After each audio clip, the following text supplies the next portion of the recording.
Selamat malam pemirsa, saya Rizka Indah kembali hadir lagi malam hari ini di hadapan Anda dalam Talk to iNews. Dan malam hari ini kita akan membincangkan sebuah topik yang memang masih hangat untuk diperbincangkan terkait dengan aksi yang sudah dilakukan oleh kawan-kawan buruh sepanjang hari ini begitu.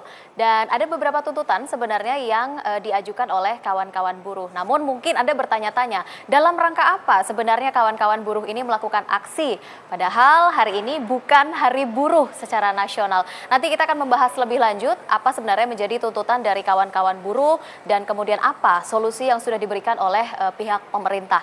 Dan selain itu nanti di tema yang kedua kami juga akan membahas masih seputar wilayah Jakarta. Ini kaitannya dengan wilayah yang direncanakan akan dilakukan penggusuran kembali. Nah, wilayah-wilayah mana saja dan apa sebenarnya manfaat yang nanti akan didapatkan oleh warga yang mungkin akan terkena relokasi atau terkena dampak gusuran. Kita akan membahas lebih lanjut pemirsa dengan beberapa narasumber yang sudah hadir di studio Talk to iNews saat ini. Namun sebelum kita akan membahas tema kita yang pertama, Anda saksikan terlebih dahulu yang berikut ini.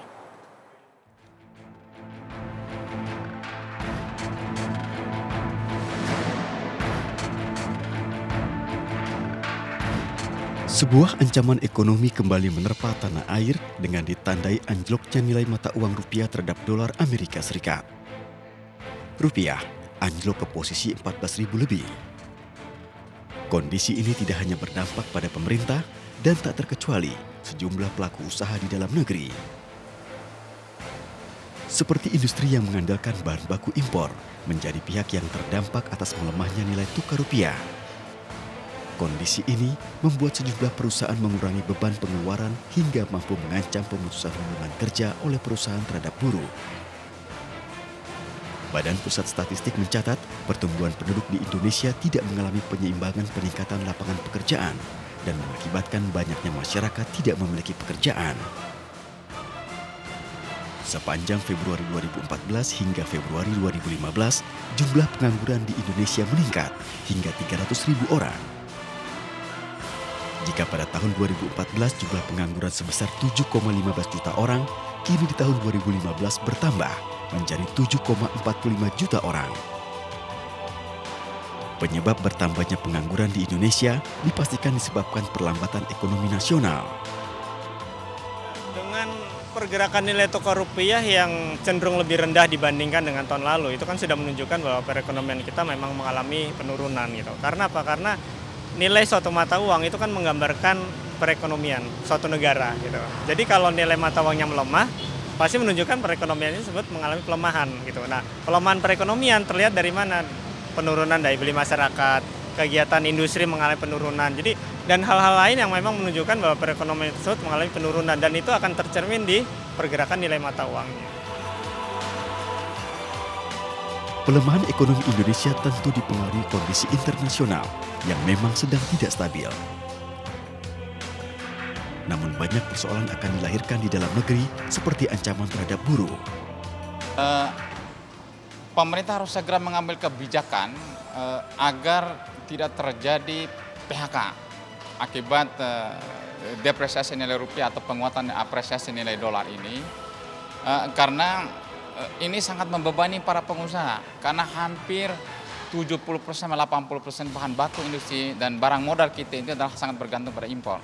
Sehingga kalau pemerintah tidak segera memberikan kebijakan, khususnya sektor-sektor real, kebijakan yang bisa mengurangi beban para pengusaha dan sekaligus mencegah terjadinya PHK, maka PHK-nya akan terus gitu. Karena saya yakin fundamental ekonomi kita, kemampuan cadangan devisa kita tidak akan mungkin bisa menahan laju depresiasi nilai rupiah di pasar modal atau di bursa saham.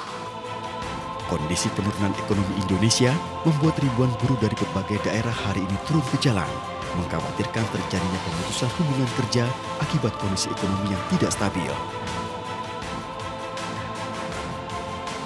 Konfederasi Serikat Pekerja seluruh Indonesia mencatat sebanyak 300.000 buruh terancam terkena PHK pada akhir tahun 2015 yang diakibatkan melemahnya ekonomi Indonesia. Sejumlah pihak berharap agar pemerintah dapat segera mengatasi pemulihan ekonomi nasional demi terciptanya kesejahteraan masyarakat.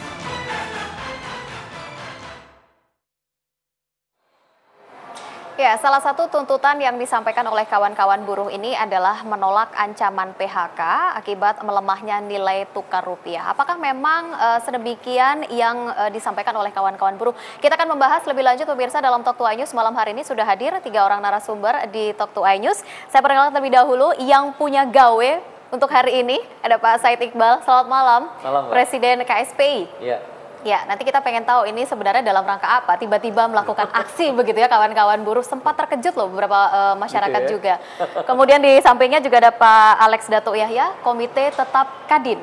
Ya, selamat malam Bapak, terima kasih. Nanti kita juga akan pengen tahu sebenarnya dari perusahaan sendiri seperti apa. Kemudian dari kawan-kawan pengusaha mengantisipasinya seperti apa ini kalau kawan-kawan buruh terus-menerus melakukan aksinya begitu ya untuk menuntut apa yang sudah menjadi tuntutan dari kawan-kawan buruh. Kemudian Pak Sahat Singurat, Direktur PPPHI dari Kemenaker Trans. Boleh disampaikan kepada pemirsa P3HI itu apa sebenarnya Pak? PPPHI. Jadi sebenarnya sesungguhnya namanya Direktorat Penyelesaian Perselisihan Hubungan Industrial. Jadi P2HI. P2HI Iya, justru ya. Penyelesaian Perselisihan Kelebihan Hubungan. Kelebihan P-nya. Maksudnya. Oke, berarti tadi sudah sempat bertemu dengan kawan-kawan buruh begitu ya dari kementerian. Boleh disampaikan apa sebenarnya yang disampaikan oleh hasil pertemuan tersebut? Jadi sebenarnya unjuk rasa 1 September ini itu dilakukan secara kondusif, baik, dan pemerintah melihatnya membangun dialog komunikasi yang difasilitasi oleh Menko Polhukam. Kita di sana hadir dengan Menteri Ketenagakerjaan, Menteri Kesehatan.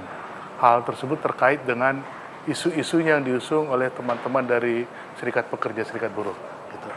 Jadi hasilnya adalah semua apa yang disampaikan oleh teman-teman Serikat Pekerja, khususnya persoalan-persoalan case, masalah-masalah teknis, itu Kementerian Ketenagakerjaan siap untuk menyelesaikannya. Dan mengenai terkait dengan pertumbuhan ekonomi, tadi Bapak Menko Polhukam menyampaikan secara terang benderang bagaimana tren perkembangan pertumbuhan ekonomi. Begitu kira-kira. Iya, setiap tahun kalau saya tidak salah selalu ada penyampaian dari Kementerian Tenaga Kerja yang menyatakan siap untuk membantu kawan-kawan buruh, siap untuk memfasilitasi kawan-kawan buruh. Tapi kalau memang siap, tidak akan demo lagi sepertinya, Pak. Jadi sesungguhnya kalau kita melihat pengertian masalah-masalah teknisnya sudah kita tangani secara baik. Jadi apa yang diusung oleh teman-teman Serikat Pekerja, Serikat Buruh adalah terkait dengan kebijakan-kebijakan ketenagakerjaan itu sendiri. Seperti perbaikan pelayanan SDSN, jaminan kesehatan itu. Iya. Itu kita ada koordinasi dengan Departemen Kesehatan sendiri gitu. Baik, itu mungkin masih dari satu sisi, namun Betul. ada beberapa sisi yang memang masih menjadi tuntutan dari kawan-kawan buruh. Saya ke Pak Said terlebih dahulu deh yang punya gawe untuk hari ini. Sudah terpuaskankah dari pertemuan yang dilakukan sore hari tadi? Tentu pertama kita apresiasi 3 menteri difasilitasi oleh Pak Menko Polhukam bisa mempertemukan dengan kita teman-teman buruh untuk menyampaikan beberapa hal baik tuntutan maupun kondisi yang melatar belakang ini.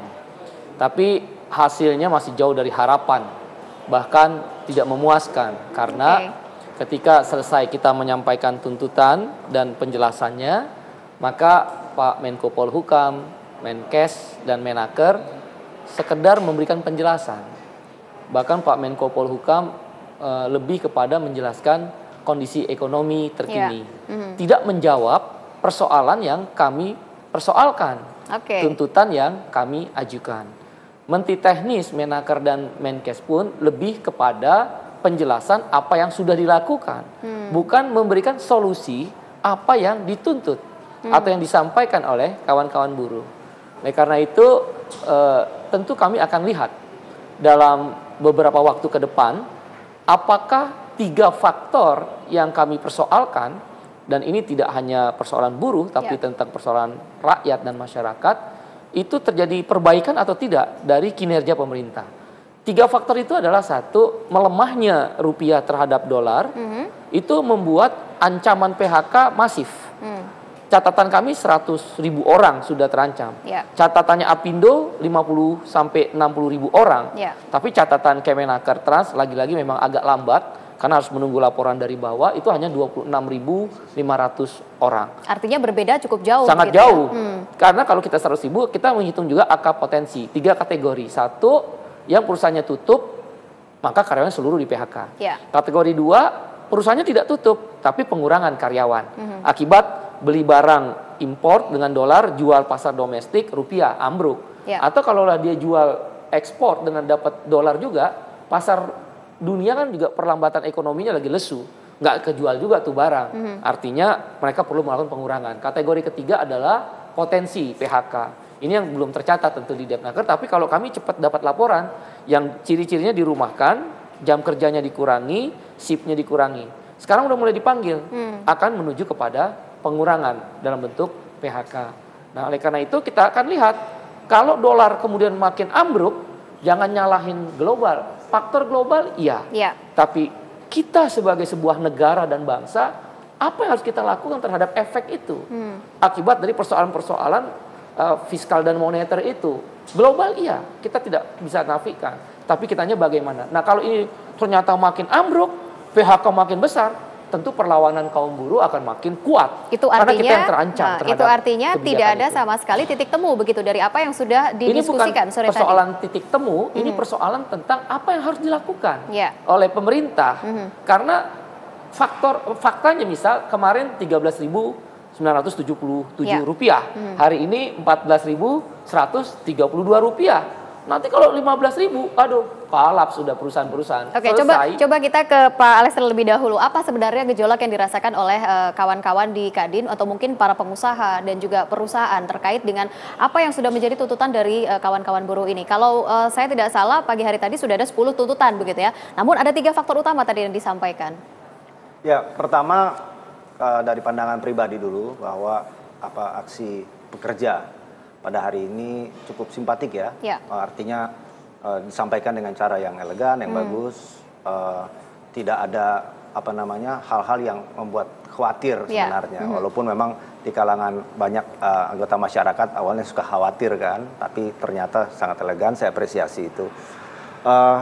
Sekarang bicara landasannya dulu. Pertama, membangun suatu ekonomi yang baik, ekonomi yang maju itu sebenarnya adalah satu proses harmonis antara para pemangku kepentingannya. Gitu. Jadi setiap pemangku kepentingan itu adalah fondasi yang harus ada di dalam pembangunan ekonomi itu. Dan tanpa salah satunya, maka bangunan itu akan runtuh. Satu, pekerja. Kedua adalah para pengusahanya. Lalu pemerintah. Nah, ada satu kondisi yang harus kita bangun harmonisasinya itu adalah bahwa memang benar gitu bahwa pengusaha itu harus punya moral values, nilai untuk supaya bisa jangan sampai terjadi PHK, termin-termin kerja harus lebih baik gitu. Tapi di sisi lain kan pengusaha harus bertahan juga hidup. Mereka di dalam gempuran kondisi ekonomi yang kurang baik sekarang, mereka harus juga bisa bertahan hidup.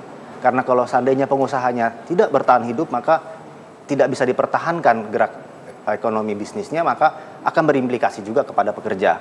Jadi juga harus dipertimbangkan bagaimana untuk bisa mempertahankan pengusaha untuk tetap jalan dan hidup. Tentu kita juga apresiasi juga penyampaian seperti yang disampaikan Pak Said bahwa ini pasti akan terkena langsung ke para pekerja. Pekerja akan terimbas oleh efek ini. Maka itu memang harus kita coba pikirkan cara supaya imbas itu tidak terjadi. Ukuran terpenting kalau menurut saya di dalam pembangunan ekonomi, ukuran indikator ekonomi kalau kita bicara belajar ekonomi ya, itu adalah unemployment rate. Semakin rendah tingkat pengangguran, maka semakin baik ekonomi suatu negara. Oke, saya tahan terlebih dahulu sampai di situ, Bapak-Bapak, karena saya harus break terlebih dahulu. Pemirsa, Anda jangan kemana-mana. Kami tunggu pendapat Anda, komentar Anda di www.ainustvmobile.com. Talk to iNews segera kembali sesaat lagi.